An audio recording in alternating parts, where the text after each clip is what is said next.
Hi, this is Phil, and I'm here to tell you all about the Capes and Lunatics Patreon. Get early access to all of our interviews, including the monthly Chichester chats with writer and comic book legend D.G. Chichester, new episodes of classic Capes and Lunatics shows, including The Quantum Zone, This, That, or the Third, and many, many more specials, all completely uncensored. Access starts for $3 a month, full video when you pledge $5 a month. Check out the link in our show notes or go to patreon.com/CapesandLunatics. Hope to see you there.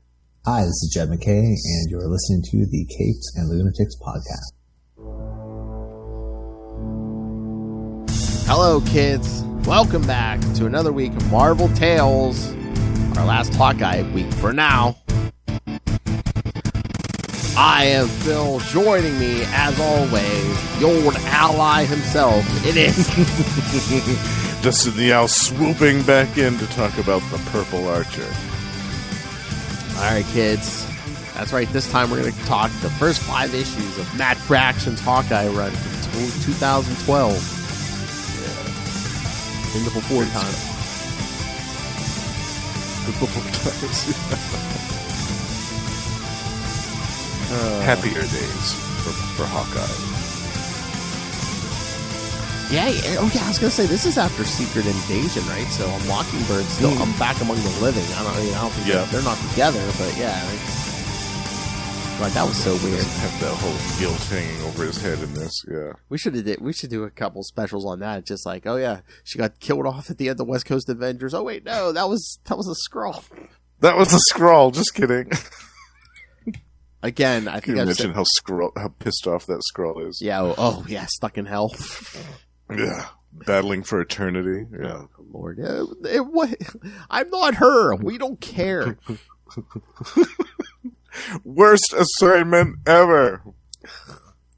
Oh my Lord! That's what I said. I've said it before. I admire their restraint. I thought they were so going to use that to retcon the Hank Pym backhand, and they did not. With Yellow Jacket, yeah, but they did. They did not. They kept that there. You know. Oh, I think when April Fool's, Lilith and I we were saying we were thinking about doing like pretending we were doing a Hank Pym show, and it was gonna, the name of it was gonna be. Oh yeah. Keep your Pym hand strong. We did a couple of episodes on Hank Pym last year, didn't we? When Quantum Mania was. Oh yeah. We did. Yes, we did the first and the Wasp, Hank Pym appearances before he was Ant-Man. Mm-hmm. All right, so should we get to these issues? Yes, Hawkeye 2012. That's right.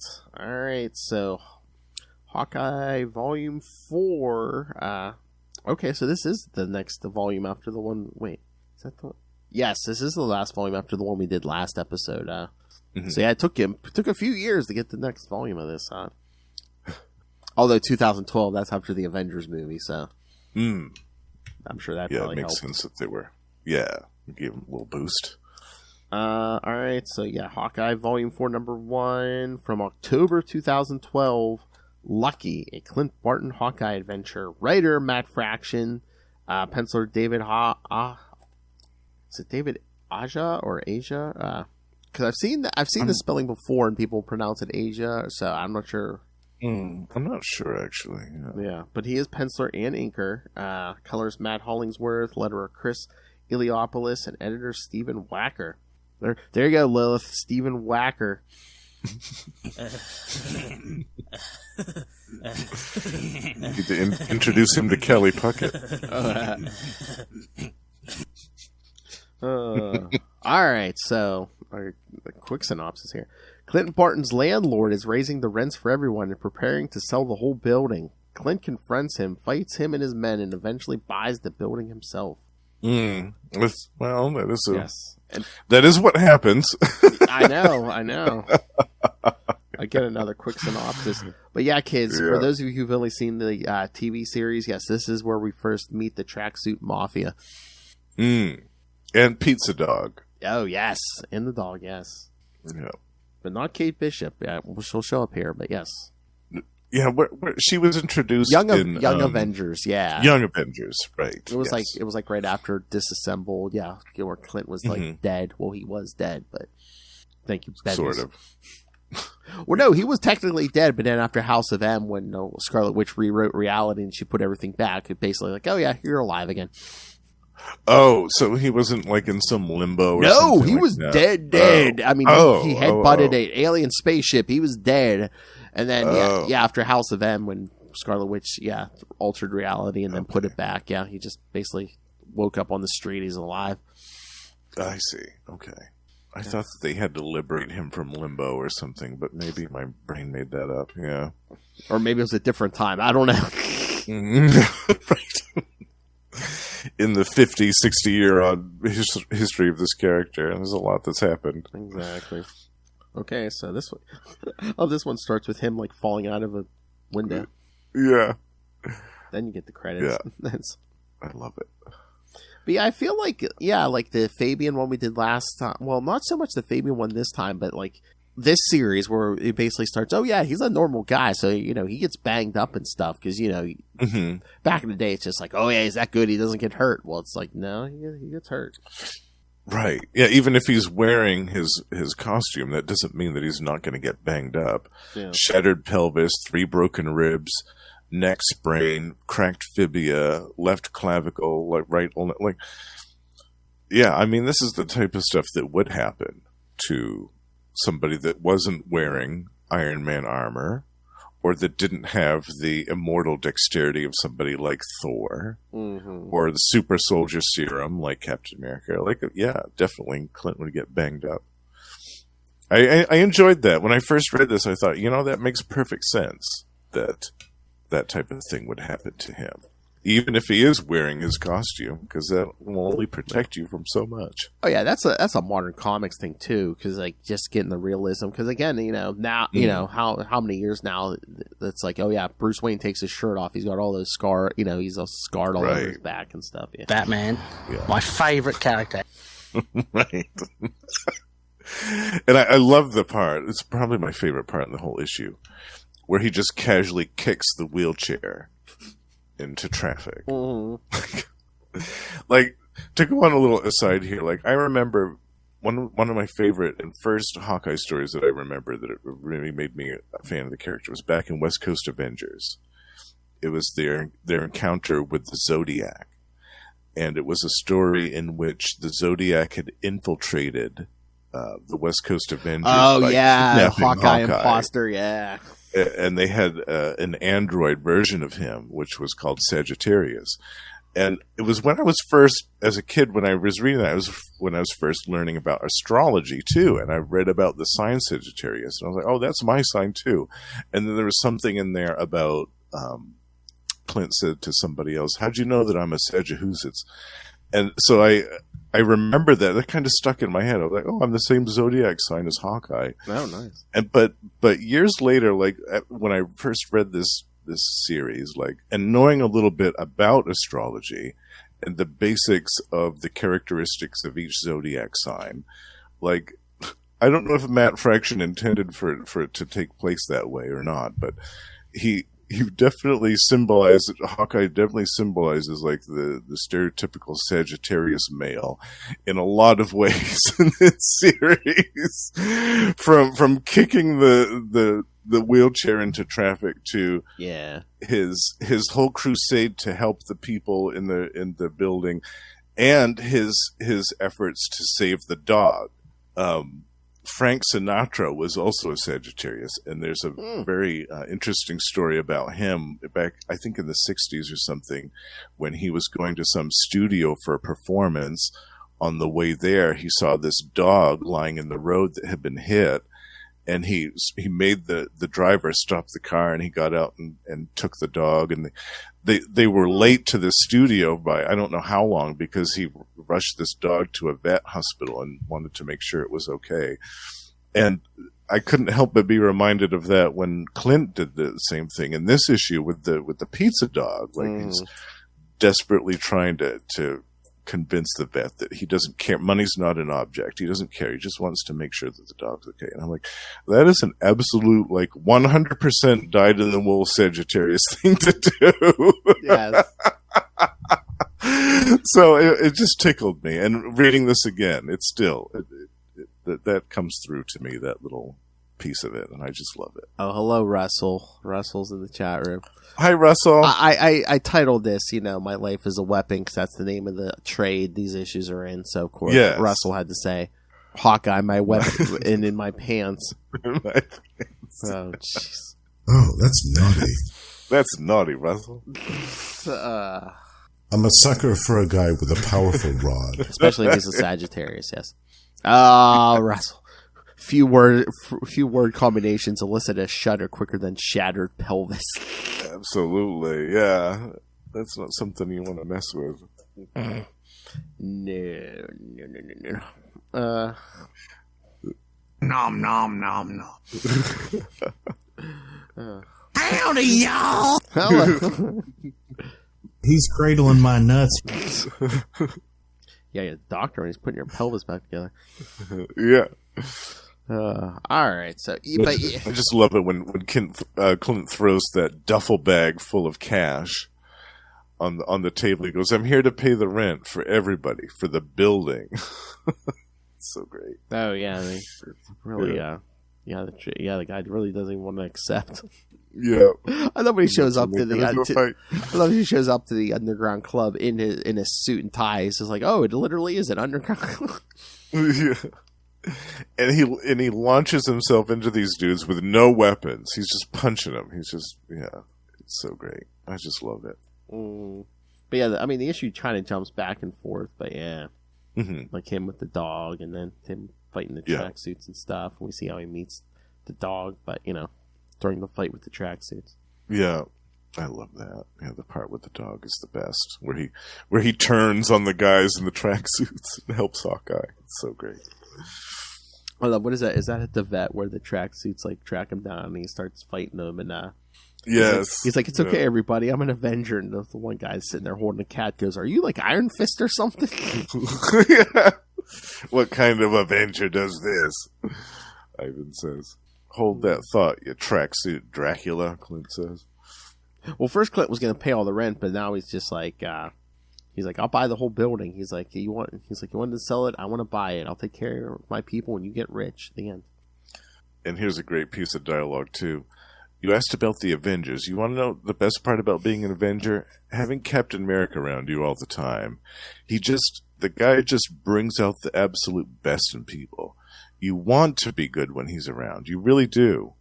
Ivan, look around you real quick, because right now, Captain America ain't here. Oh, it's fantastic. Oh, yeah. Oh, and then the vet just telling the dog basically has almost the same injuries Clint had. Broken pelvis, broken leg, 2 broken ribs, lost an eye. Lost an eye. Yeah, poor little guy. What's his name? And then on the collar it says Arrow. He's like, we'll come up with something better. Yeah, I love this so much.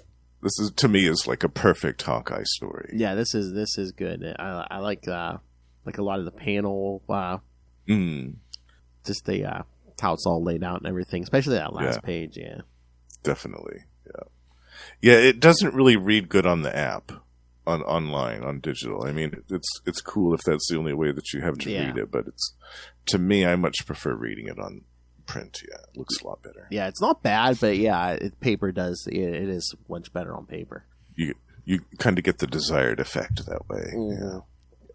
All right, should we get to issue 2? I love this cover. This is probably my favorite cover out of these 5. Yeah. All of these issues had some great covers too. Once again, it just opens up in the middle of the action. Clint and Kate. Yep, getting fired upon. I love that. Do you have a synopsis for this one, or? Hold on, let me look. I don't think, but let me double check here. Open. All right, looks like same team, and there is. Yeah, we'll check each time, but I don't believe there's a synopsis for this one. Nope, no synopsis. That's fine. Yeah, that's okay. But I love that newspaper headline in the Bugle. Everything awful. Oh God, somebody do something.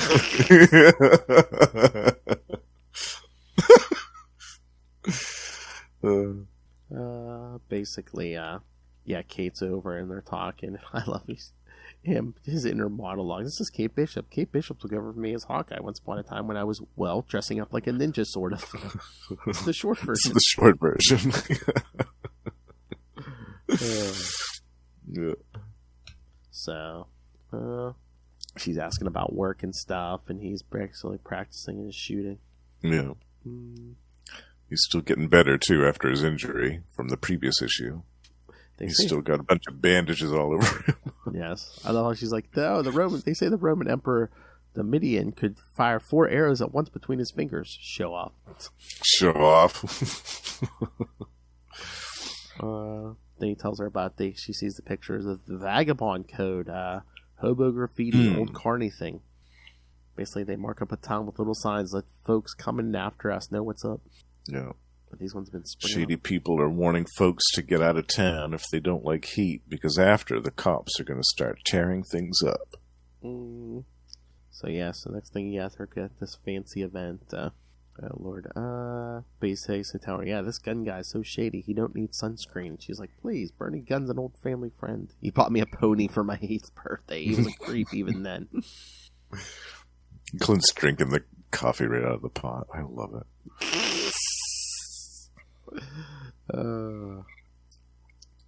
Yeah, we see a lot of big names at this party. Oh, yeah. Yeah. I see the Owl, Hammerhead, Tombstone, Ray, Tombstone, Madam Mask, Tombstone, Mr. Wilson Fisk, yeah. Yeah. I love how the Owl and Wolverine go to the same barber. I know, yeah.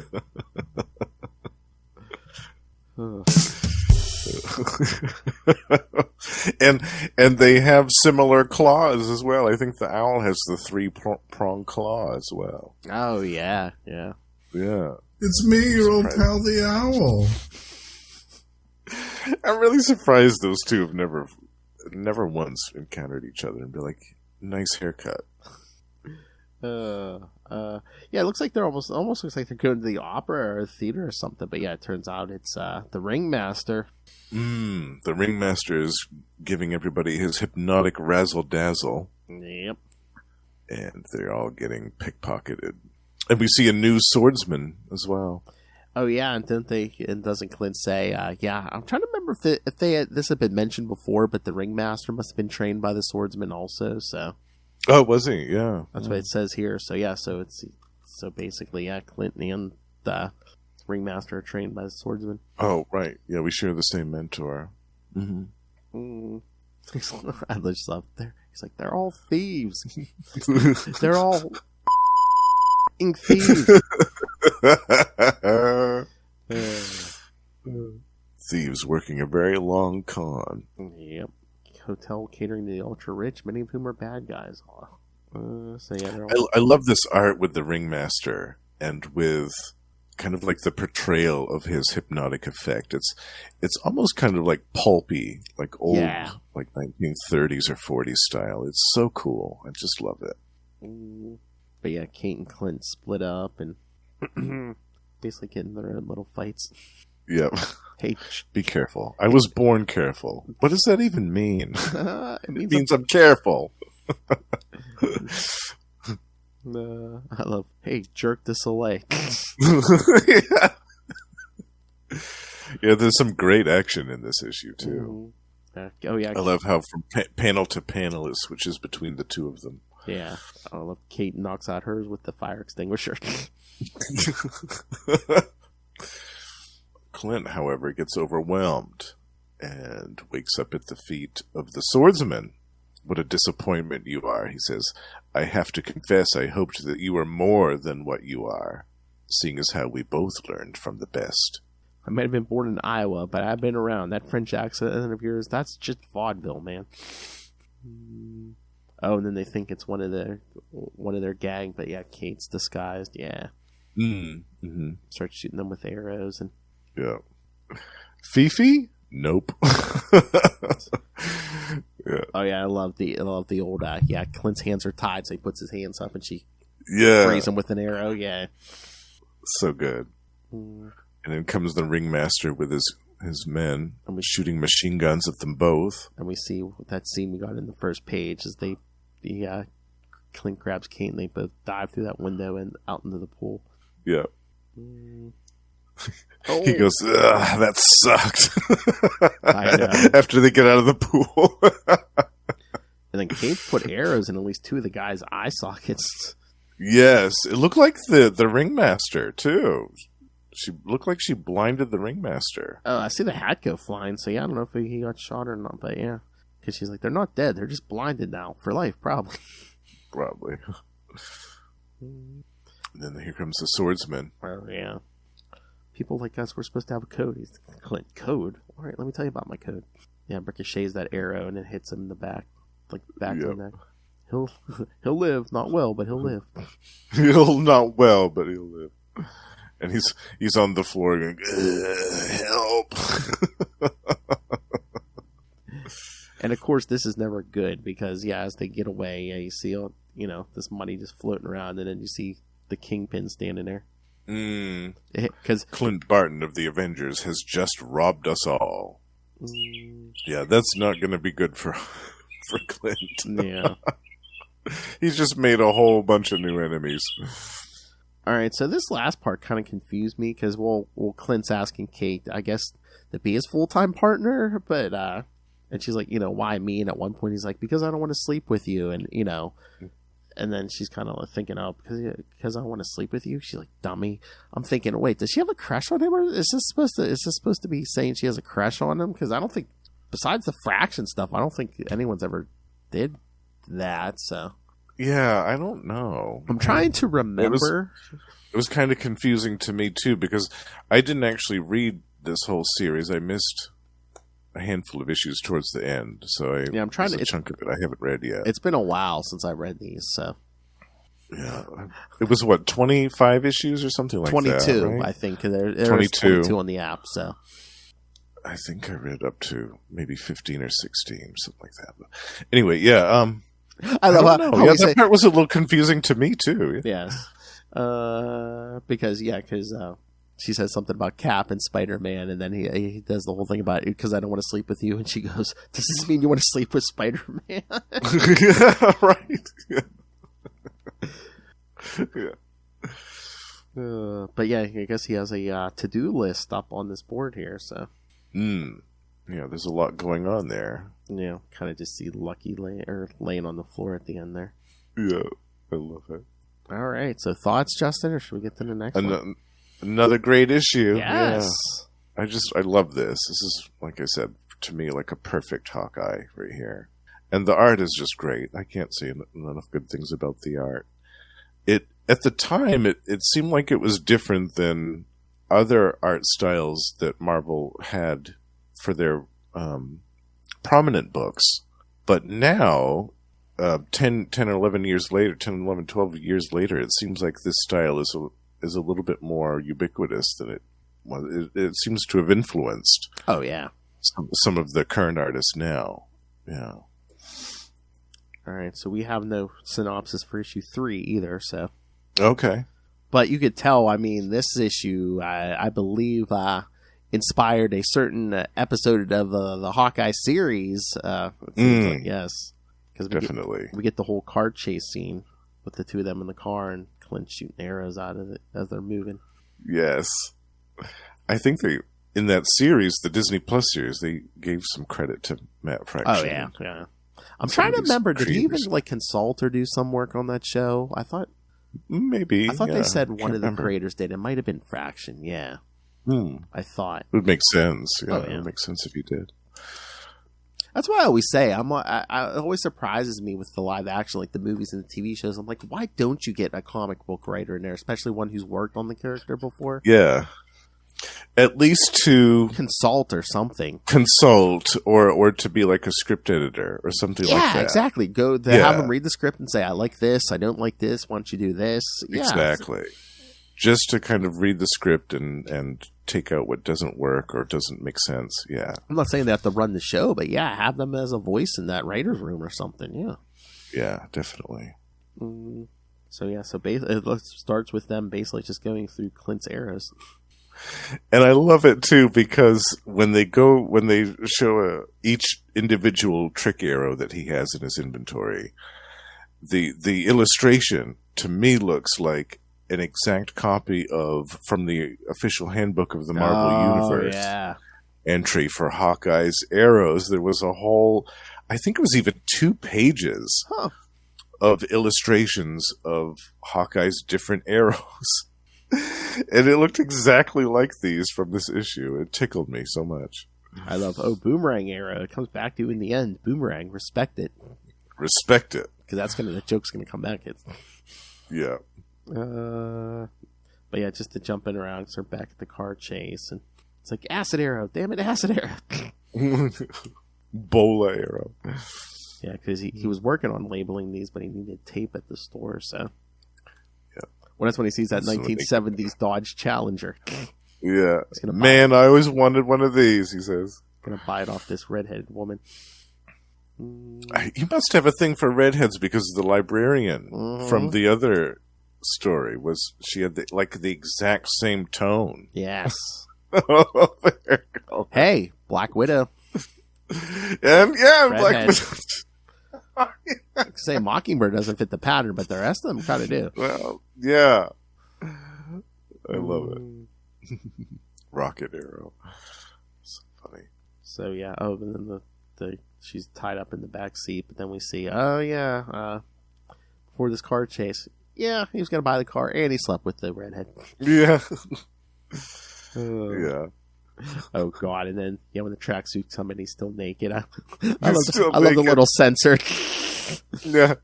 It's just, little Hawkeye that head. made me laugh so hard the first time I saw it. From like an old school corner box. Yeah. Yeah. It looks like the John Byrne one.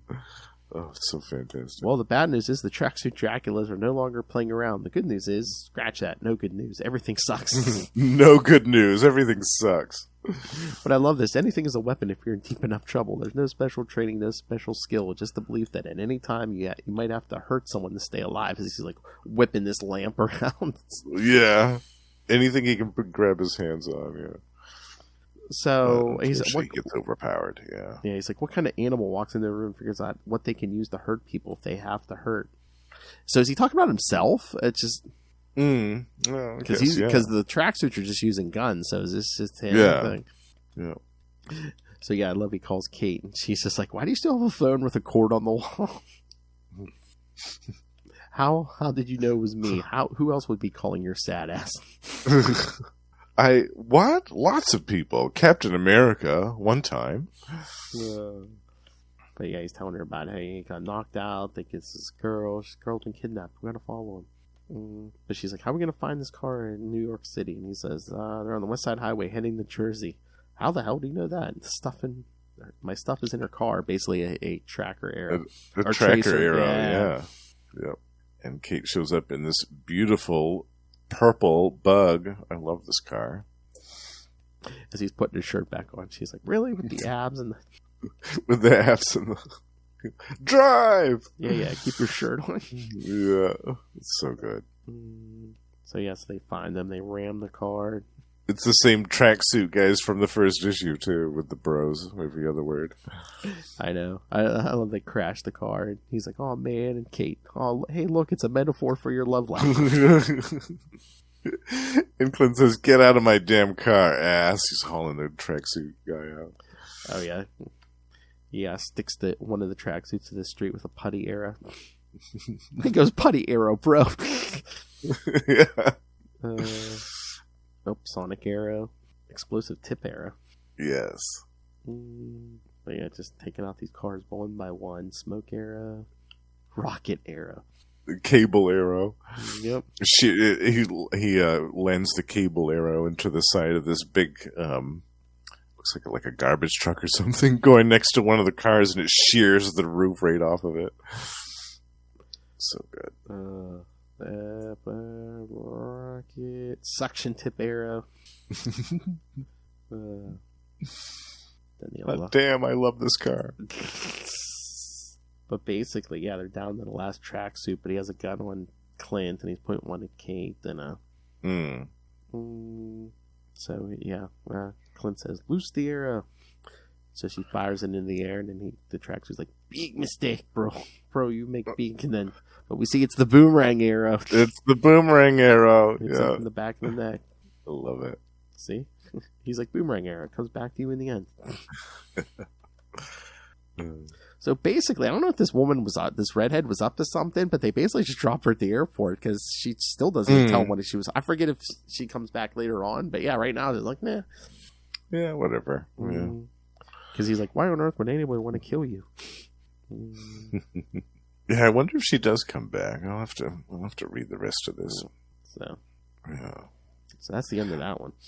Yeah, I think this was my favorite out of these first 5 issues because of the chase scene. Yes. and using all the different trick arrows, because I love how funny it was and how entertaining the whole thing was. Yeah. In the Hawkeye head. Yeah. Definitely. Oh yeah, because the next 2 it's like a 2-parter. This next one. Yes, and a different artist too. Yeah. Mm-hmm. All right, let me see if I have any kind of synopsis. Nope. No synopsis. Okay. Nope. Oh yeah, the penciler and inker. Yeah, this time it's Javier Pulido. Yeah. Mm-hmm. Whose style is kind of similar, but yeah, also different. Yeah. Yeah, the color palette's like all different. Yeah. Mm-hmm. But yes, this is the 2-part The Tape. The Tape. Yeah. A secret from Hawkeye's past. Where Clint and Kate are basically on the roof of the building having a party with the neighbors, and then S.H.I.E.L.D. just drops down and picks up Clint. And whisks him away. And he's in a meeting with Maria Hill and Captain America. Mm-hmm. And they're talking about the tape. Yep. Operation Eucrita. But he's like, you said that couldn't happen. But basically, yeah, they didn't want to go digital, so again, it is an actual videotape, but it's been stolen, and yeah, the tape's going to go up for auction in 72 hours in Madripoor. So yeah, if the tape gets out, it's bad for you, for S.H.I.E.L.D., the Avengers, the military, and it's personally very bad for the President of the United States. So basically, yeah, Clint has to go back and tell Kate, yeah, he has to leave for a while, can't really tell her much. I love, she's like, can I have your stuff when you're dead? He's like, no, you're rich, buy your own stuff. Buy your own stuff. Besides, S.H.I.E.L.D. will probably have to confiscate it for evidence. But I guess he basically tells her, if I die, you can have the case. I guess the bow case. Oh, yeah. I think I have quite enough bow cases. He's like, what the hell does she mean by that? I literally had nothing else to think about for the last 30 hours as he gets to Madripoor. So I know Madripoor is fictional, but if it was in the real world, what do you think would be further away, Madripoor or Australia? Oh, that's a good question. I think Australia would still be further away, yeah. I always imagined Madripoor to be like kind of near Hong Kong area. I think so. Isn't that kind of where they... I don't know if they've ever come out and said it or if they just hinted, but yeah, isn't it like toward the... like towards the Orient, like Asia, and yeah. Yeah. But in that hemisphere, like where near the area where Hong Kong is, in that particular region. Yeah. Yeah. And I love these. But I could be wrong. I mean, it could be somewhere else entirely, but that's where I always thought it was. Yeah. I love he's sitting in line at the airport, and these like guards or whatever like hustle him into this room, and then he comes out himself. Yeah. Job 1: get the hell out of the airport fast. But I love the scene after when he's in the cab, and then like he falls asleep. The cab driver's trying to steal his wallet. He takes him out, but then someone else reaches through the window, tries to steal the wallet, and then another guy, somebody else. Then by the time they get to the fourth guy, the guy runs off. He's like, man, there's my cash, all my cards, my IDs, my Avengers ID card. I love the panel of him standing outside the taxi cab with the door wide open and 3 unconscious guys all slumped out of it. Yeah. He's just like, hell. He says his passport and the Amex Black are still safe, which you'll find out where, kids. But he figures, this might work. He's like, he pretends to be a cab driver to go. Yeah, he's going to do some Moon Knight action. Jake Lockley. Yeah. Yeah. So basically, she's driving people around, having meals with the other cabbies. Yeah. But I guess, he finds out that, I guess the auctions. Is it the Madripoor Pearl? A luxury hotel. Yes. With a lot of big movers and shakers from the underworld. I guess he basically, gets there, but then they kind of black bag him, and oh, look who it is. It's Madame Mask. Madame Mask. I love this one.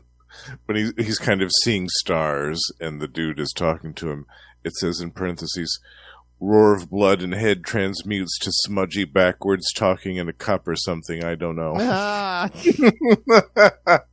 It's basically what he'd hear, yeah. Yeah. So they knock him out again, pick him up there. Madame It's so Mask good. room. Yeah. Well, yeah, and then the whole thing with Madame Mask, and she's like, I can just kill you now and short circuit everyone's problem. Whoever ends up with the tape's going to make billions. And Avengers committing assassination? I should be able to bid just like any other people. Like you people. She's like, you people. Actually, I haven't seen this all-access money pass you come in. He's like, yeah, I hit it. She's like, where? Where do you think? You must be joking. Like, must be joking. Because you just kind of get he's like, where are you reaching? He's reaching down. Cold. What is that? Leather? Pleather? Vinyl? Lady, are you checking me for tumors or...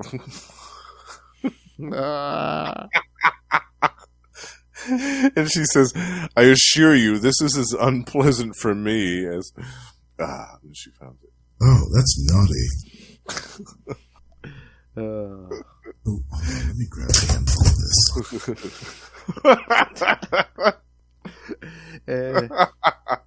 If that's too subtle for you kids, He's cradling my nuts. Yeah. Squish is a squishy. but yeah, so she grabs his card and then she says, take him to his room for the night, no one in or out. He's like, no hitting, and have this disinfectant. Yeah. So yeah, they throw him in a room still tied to a chair. I guess he falls asleep. I need the bathroom. I want water. You jerks beat the crap out of me. How do I get a sandwich in this third world hellhole hovel slum of it? And then he's asleep. Then we see ninjas showing up. Yes. So yeah, we see the Madame Mask at the auction. Oh, Kingpin again. Mm-hmm. The Crimson Cowl. Yep. Madame Hydra. Looks like the Mandarin. AIM, Hydra, yeah. Yeah. Yeah. A lot of interested parties. I don't know who the Agency Byzantine. Yeah, I don't know. I'm trying to remember if that was like a newer one or at the time. Oh, the Magia. Oh, yeah, the Magia. Remember, it's not the Mafia. Is that Silvermane or is it I don't know. I don't know if it's just a random Magia guy. I don't know. some random dude? Yeah. And then they say our friend from China. Is that supposed to be the Mandarin or is that someone else? Well, that's what I thought. I thought it might have been the Mandarin, but I 2012. I'm not sure where he was doing or what he was doing then. But It's just an Asian guy in like a suit and tie. So yeah, I don't know.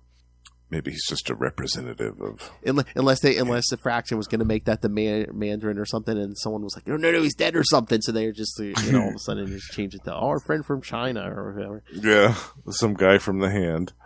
Yeah, but they're all And then the Crimson Cowl. yes. But I love they're all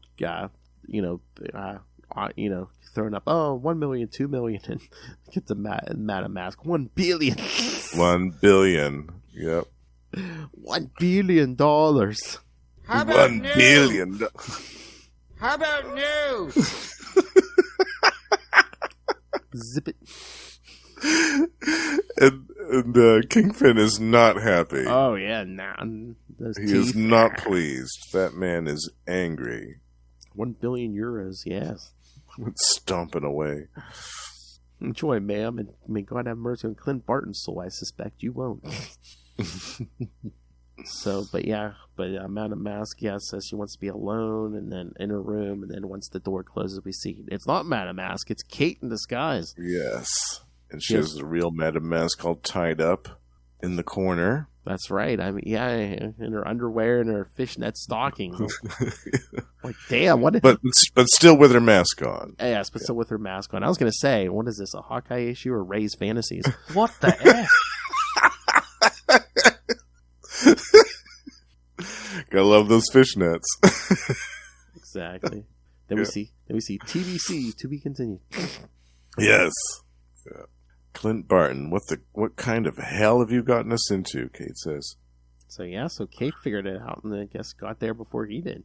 Yeah. Yeah, the first time I heard this, I was like, I love that. That's a great little surprise there. Because I wasn't expecting it. Oh, yeah, me at neither. all. Yeah. All right. And again, of course, no synopsis for the last one. Yeah, of course. Yeah. All right. Should we get to the last one? Yes. All right. So, yeah, number 5. Taking place with some more action right off the bat.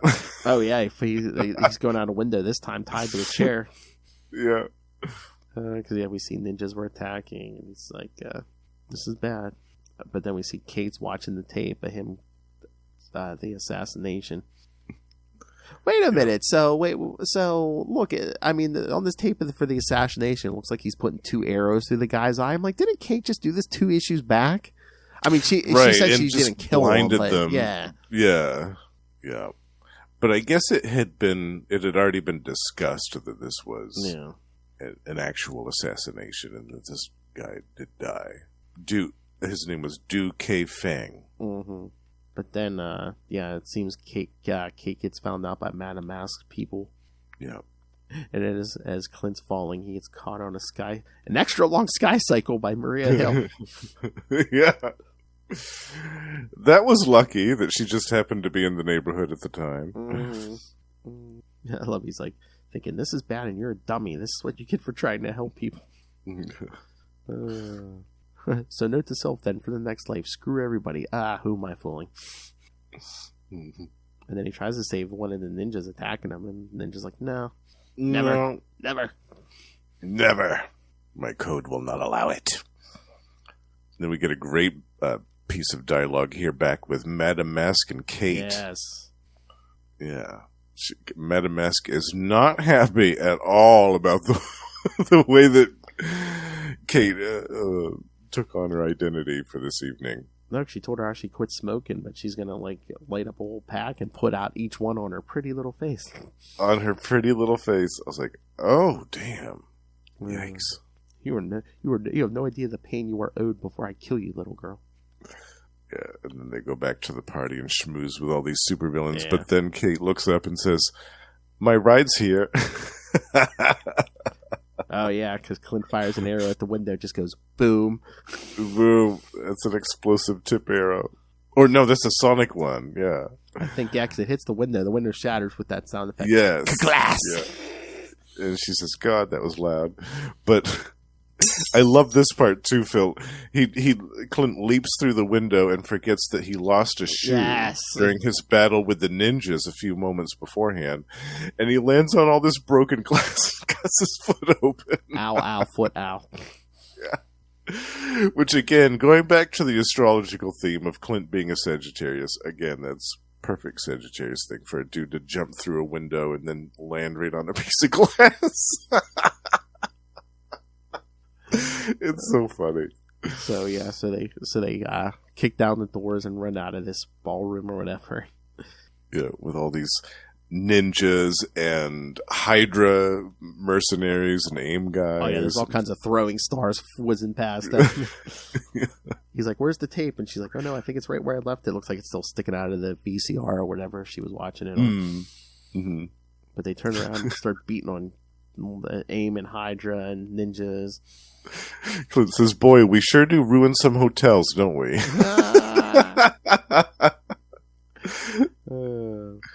I love how he's like, wait a minute, that was you as Madame Mask that dug around for my credit card? There's things I can't unfeel ever, too, Clint. Mm-hmm. Today has sucked 10 ways to Tuesday, trust me. And then Mask doesn't want to let him go. She's oh, yeah, you and I have a date with a package of Taines, she says. She does lit off some shots with her handgun, but it's not successful. Yeah, Clint gets shot, but he's wearing a vest. Yeah. Next, when he wakes up, he feels like, I don't feel like I get hit by a truck. And Maria Hill's like, shot in the chest, point blank, vest or not, that's going to bruise. Mm. And Fury's like, yeah, cracked a few ribs. Bruised your liver. You hit your head pretty hard, too. Yeah. I was gonna say, damn, a bruised liver. Oh, you don't want to know the things I've done. It's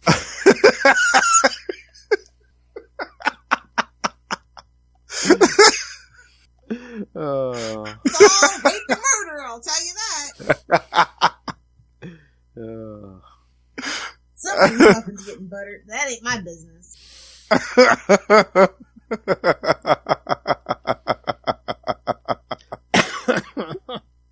Don't pull it out unless you're going to use it. That's true for guns and penises.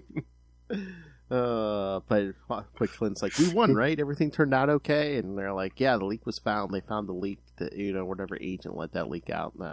Because they say, yeah, they put out 3 tapes, like 3 fake tape, 3 decoy tapes to see who was the leak. Because they're like, one had Captain America, one had Wolverine, and the other one was Hawkeye. So. Mm-hmm. It was actually Navy SEALs that killed Du Kaifeng, and this was a whole kind of inside operation to try to flush out some double agents. Yeah. So, I mean, Captain America and Hawkeye would have been one thing, but if it would have leaked out that Wolverine killed someone, everyone would have been like, yeah, it's a Wednesday, right?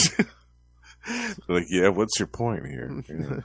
Okay, yeah, and water's wet, so yeah. Yeah. And again, it wouldn't come back on any United States government official, right? Couldn't they have been like, oh yeah, he's a mutant and Canadian? Okay. Right, yeah. He does whatever he wants. And he's the best there is at what he does. Exactly. Because I was going to say, I don't think Wolverine's ever been like a card-carrying member of any like government, like United States government agent. No. I mean, the whole Weapon X stuff, like that Department H stuff, I guess is the closest you could come to that. But that was so top secret. Yeah, and you wouldn't exactly call him like a willing participant in any of that stuff. Wouldn't half the public in the Marvel Universe just be like, oh, wait, who's that hairy little guy? I mean, everyone's going to recognize Captain America, but I'm just like, yeah. Wolverine is like... Yeah. Could have had him as his patch persona. It would have been perfect. Yeah. I love Kate. She's like, all this was theater? People could have gotten killed. We could have gotten killed. And Clint's like, they asked. I said yes. Yeah. But yeah, the guys that actually did this, they're doing what they think is right. They didn't sign up to get their families and friends killed as retribution. And they wanted to help. Seemed like the right thing to do. You're okay, Barton. Did anybody ever tell you that? As far as people go, you're okay. As that giant helicarrier floats over Manhattan. Yeah. Nothing to see here, folks. Just another day. I mean, I don't know. That make me kind of nervous. It's like this huge piece of government issue equipment's hovering over the city. I hope none of the engines go out. Yeah, right. Or one of the weapons doesn't accidentally misfire right into the direction of the city. Because as we know, government equipment will never fail, right? Oh, no. Not a chance of that happening. You kidding? I mean, I guess in Marvel Universe, it's just like, it's either Stark Tech or, something. Yeah. Something along those lines, yeah. All right, so... Hammer Tech. All right, so what you think, Justin? It's been a few years since I read this. Yeah, me too. Me too. Yeah, I really enjoyed it. Yeah, the art is. I know actually who the art reminds me of. It reminds me of Darwin Cook's art. A little bit yes. In these 2 issues, and I really enjoy his stuff. So to me, that made me happy. I kept thinking, I was like, who does this artist remind me of? Yes. And yeah, he's a little bit different than Aja from the first 3 issues, but I really enjoy it. I think it works for Hawkeye, and for this type of story too, the type of story that they were telling in the setting of Madripoor with the underworld and all these ninjas and villains gathered for this auction. Yeah, great story, and a nice little twist at the end because I wasn't expecting that. I was like, cool. Oh wow, this was like an inside operation the whole time. Exactly. It was, Kate was undercover, then S.H.I.E.L.D. had this whole thing with decoy tapes, yeah. Yeah, there were a couple of different twists that surprised me. And I love that. I always love that when a comic book story surprises me after all these years of reading them. Oh, It yeah. makes me happy every time. Yeah. All right.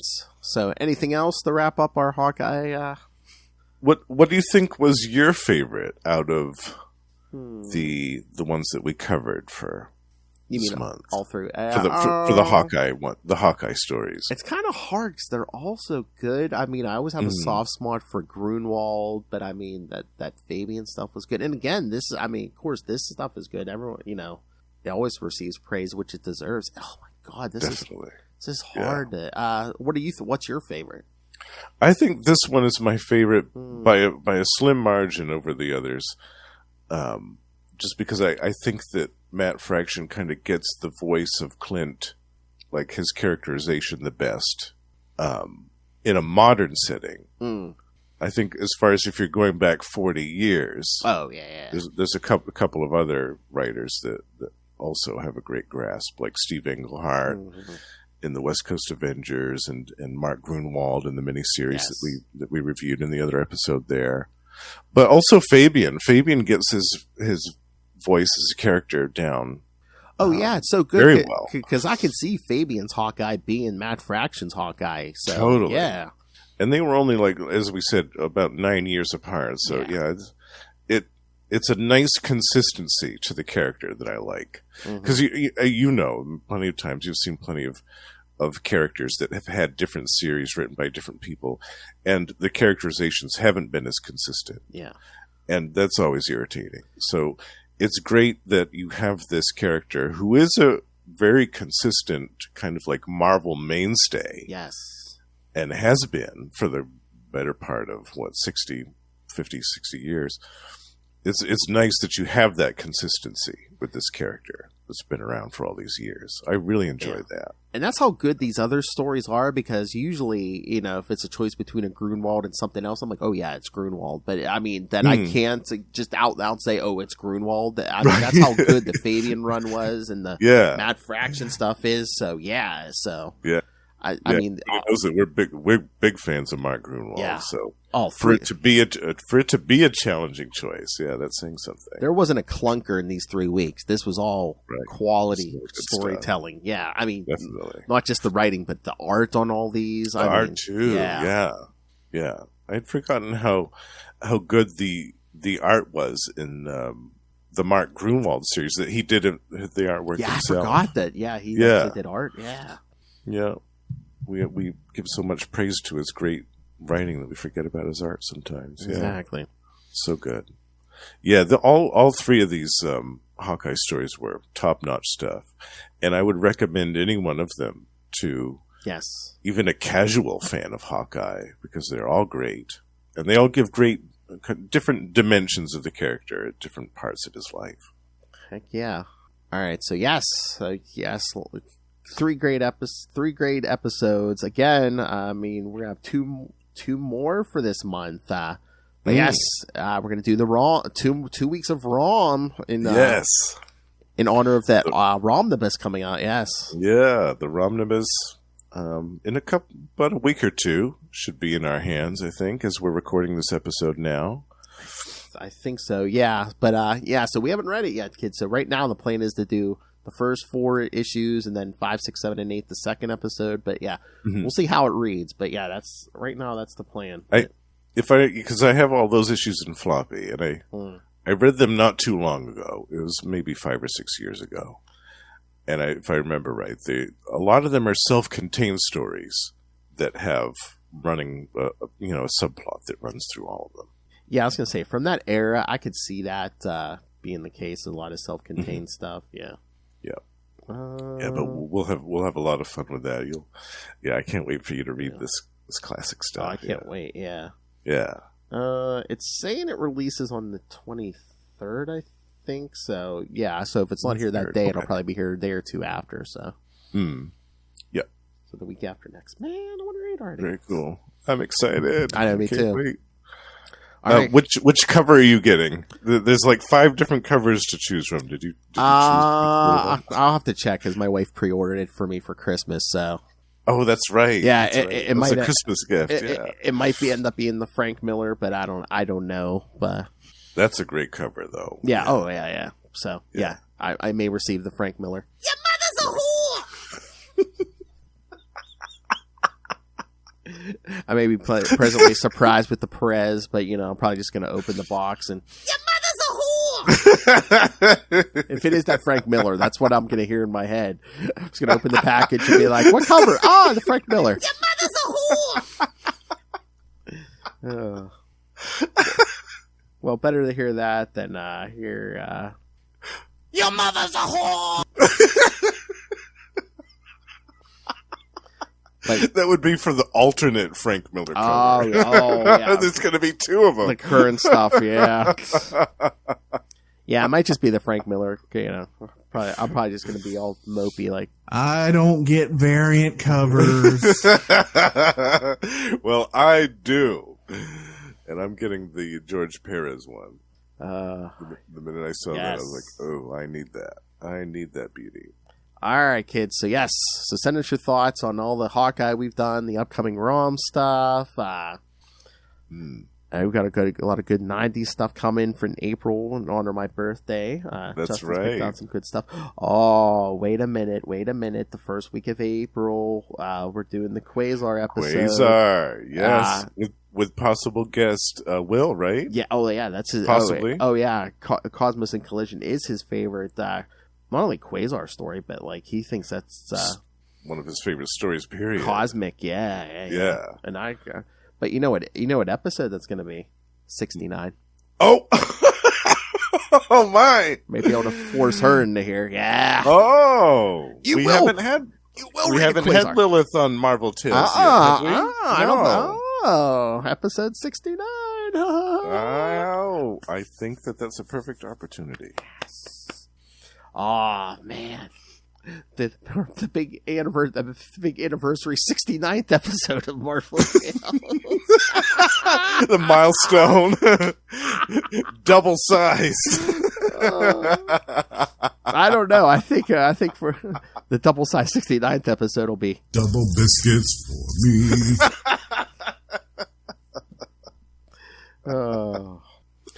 Yeah. All right, kids. So, send us all your thoughts. Email us, CapesandLunatics@gmail.com, or call the voicemail 614-382-2737. That's 614-38-CAPES.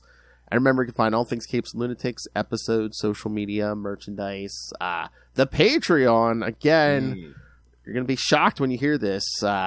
Again, it's getting more uncensored, more crazy over there, more vicious and brutal than ever. Especially that Lilith Hellfire. Yes. Join me in the Patreon Elite. You get all of the bonus episodes, all of the uncensored Lilith Hellfire you could ever want. And you get access to all the old stuff, like the worst superhero movie brackets. And if you want the the slightest taste of what you might get on the Patreon, listen to Salty and Petty episode 50. Yes. Oh, yeah. Oh, tell me about that. There was some language flying, 50 hot takes. Noel Tate was in the chat room. Oh, it was the scene. Some more uncensored Lilith Hellfire. Oh, yeah. I mean, sometimes you hear censored Lilith Hellfire, you think it's uncensored Lilith Hellfire. There's nothing to get wet about anyway. Lubricated eels are the best. I wonder if my wrist is ready for that. Is that a sentient tongue? Is that a sentient tongue? Oh, man. See? I don't know if this is uncensored or not. It's ting ting tingalid, ting ting tingalid. It's in his prison purse. Not in the face. He hit him right in the face with that sack. I still think you need a drop of Lilith saying, Bruce Wayne is a pillow princess. Yes! It's wintering time. Seaman! Choke that chicken! In your booty. All right, let's get out of here. Keep it simple, stupid.